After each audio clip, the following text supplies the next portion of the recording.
Série Vida de Jesus. O tema de hoje é Traição e Prisão de Jesus, parte 1. Nenhum traço de seus recentes sofrimentos podia ser notado quando o Salvador se adiantou para encontrar seu traidor. Colocando-se adiante dos discípulos, perguntou à turba: A quem buscais? Responderam-lhe: A Jesus, o Nazareno. Então Jesus lhes disse: Sou eu. João 18, versos 4 e 5. Ao dizer essas palavras, o anjo que o confortara colocou-se entre ele e a multidão. Uma luz divina iluminou seu rosto e uma forma de pomba pairava sobre ele. A turba assassina não pôde suportar por um momento sequer a luz da presença divina. Recuaram cambaleantes e sacerdotes, anciãos e soldados caíram por terra sem sentidos. O anjo se retirou e a luz se apagou. Jesus poderia ter escapado, mas permaneceu ali, calmo e com perfeito domínio de si mesmo, enquanto os discípulos estavam assustados demais para dizer uma só palavra. Os soldados logo se recobraram. Levantando-se junto com os sacerdotes e Judas, rodearam Jesus. Pareciam envergonhados de sua fraqueza e temerosos de que ele pudesse fugir. O Salvador lhes pergunta de novo: A quem buscais? Responderam-lhe: A Jesus, o Nazareno. Então lhes disse Jesus: Já vos declarei que sou eu. Se é a mim, pois, que buscai, deixai estes. João 18, versos 7 e 8. Nessa hora de provação, os pensamentos de Cristo se voltaram para os seus amados discípulos. Não queria que sofresse, ainda que tivesse de ser preso e morto. O beijo da traição. Judas, o traidor, não se esqueceu da parte que tinha a desempenhar. Aproximou-se e o beijou. Disse-lhe Jesus: Amigo, para que vieste? Mateus 26, 50. E com voz trêmula acrescentou: Judas, com um beijo traís o filho do homem? Lucas 22, verso 48. Essas amáveis palavras deveriam comover o coração de Judas, mas parece que todo sentimento de ternura e dignidade o havia abandonado. Agora estava sob o domínio de Satanás. Colocou-se com arrogância ao lado de Jesus e não se envergonhou de entregá-lo à turba cruel. Cristo não recusou o beijo do traidor. Nisso ele nos deu exemplo de tolerância, amor e simpatia. Se somos seus discípulos, devemos tratar nossos inimigos como ele tratou Judas. A multidão homicida se tornou mais ousada quando viu o traidor tocar o ser que pouco antes havia sido iluminado com a luz celeste diante de seus olhos. Em seguida, prenderam-no e ataram suas mãos, que sempre se ocuparam em fazer o bem. Os discípulos não acreditavam que Jesus consentiria em ser preso. Tinham certeza de que o poder que havia lançado a turba por terra era suficiente para livrar o mestre e seus companheiros. Ficaram desapontados e indignados quando viram as mãos de seu amado mestre serem amarradas. Furioso, Pedro arrancou da espada e, brandindo-a, cortou a orelha do servo do sacerdote. Jesus, vendo o que Pedro fizera, soltou as mãos firmemente amarradas pelos soldados romanos e disse: Deixai, basta. Lucas 22, verso 51. Tocou então a orelha ferida, que sarou no mesmo instante. Então disse a Pedro: Embainha tua espada, pois todos os que lançam a mão da espada, a espada perecerão. Acaso pensas que não posso rogar a meu Pai, e ele me mandaria neste momento mais de 12 legiões de anjos? Como, pois, se cumpririam as Escrituras, segundo as quais assim deve suceder? Mateus 26, versos 52 a 54. Não beberei, porventura, o cálice que o meu Pai me deu? João 18, verso 11. Voltando-se então para os sacerdotes e capitães do templo, que se encontravam na multidão, disse-lhes: Saíste com espadas e porretes para prender-me como a um salteador? Todos os dias eu estava convosco no templo, ensinando e não me prendeste. contudo é para que se cumpram as Escrituras. Marcos 14, versos 48 e 49.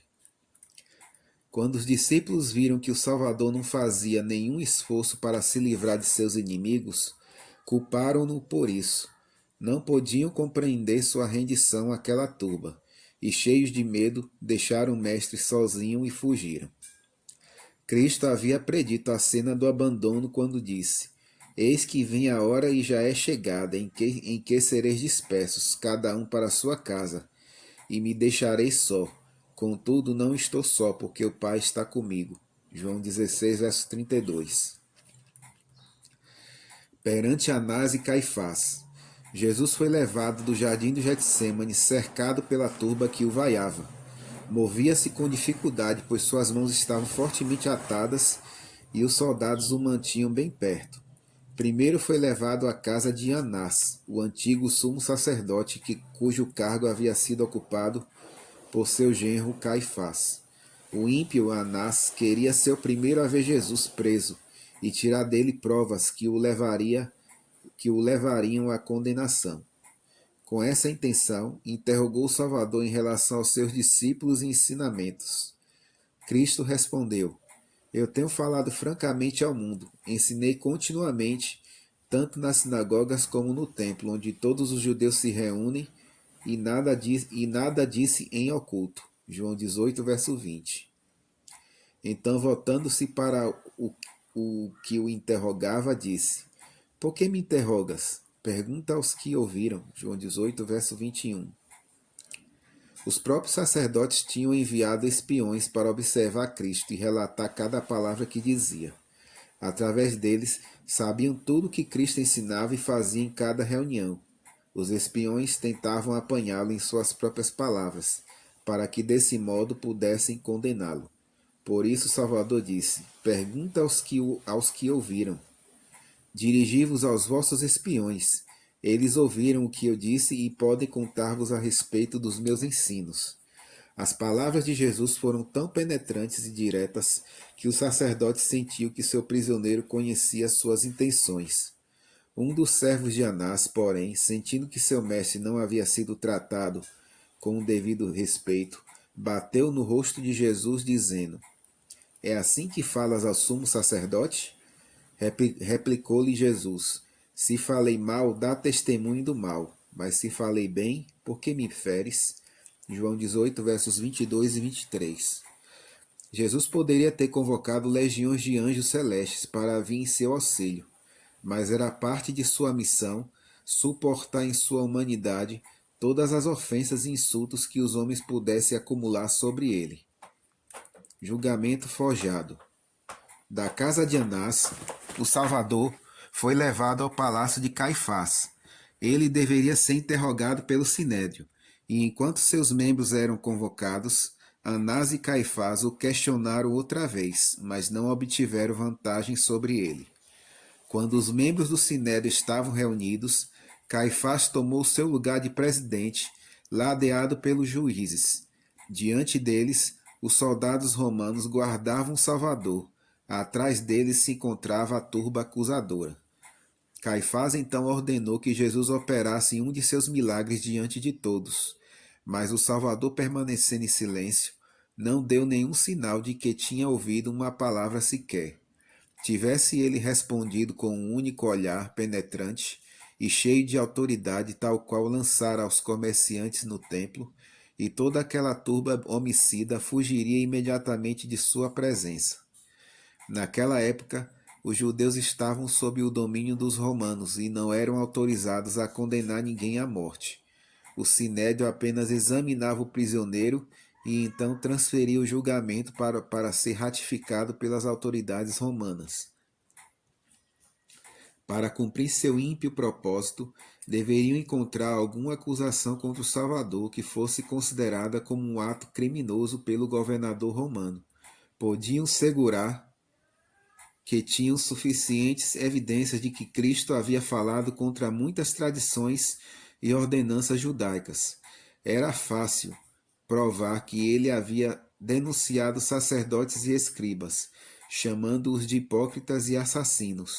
Mas isso não seria motivo de condenação perante os romanos, pois eles mesmos odiavam a hipocrisia dos fariseus.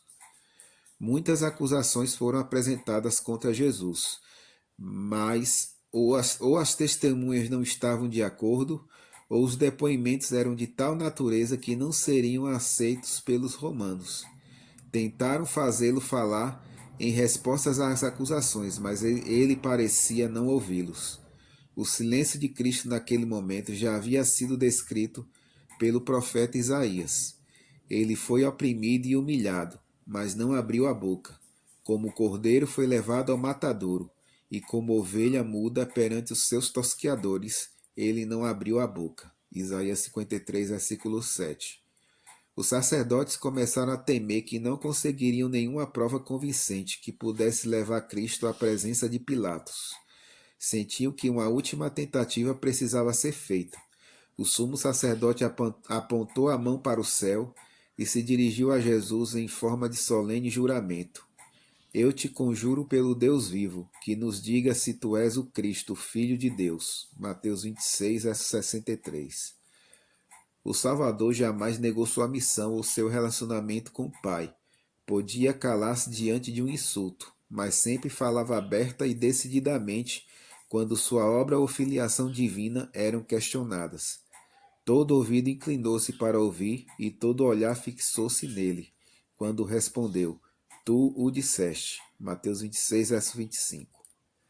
Segundo o costume da época, responder daquele modo significa sim, ou é tal qual disseste. Essa era a maneira de responder de modo mais enfático a uma resposta afirmativa. Uma luz celestial iluminou seu rosto pálido quando acrescentou: Entretanto, eu vos declaro que desde agora vereis o Filho do Homem assentado à direita do Todo-Poderoso e vindo sobre as nuvens do céu. Mateus 26, verso 64. Nessa declaração, o Salvador apresentou o reverso da cena, que ali se desenrolava, apontando-lhes um tempo em que ele ocupará a posição de supremo juiz do céu e da terra. Então estará assentado no trono do Pai, e de suas sentenças não haverá apelação. Diante de seus ouvintes, trouxe uma visão daquele dia, quando, ao invés de sofrer abusos e escárnios da turba desordeira, virá nas nuvens do céu com poder e grande glória. Legiões de anjos o escoltarão, e então pronunciará a sentença contra seus inimigos, achando-se entre eles a mesma turba que o acusava. Essa é a nossa primeira parte da nossa reflexão. Que Deus esteja com todos vocês.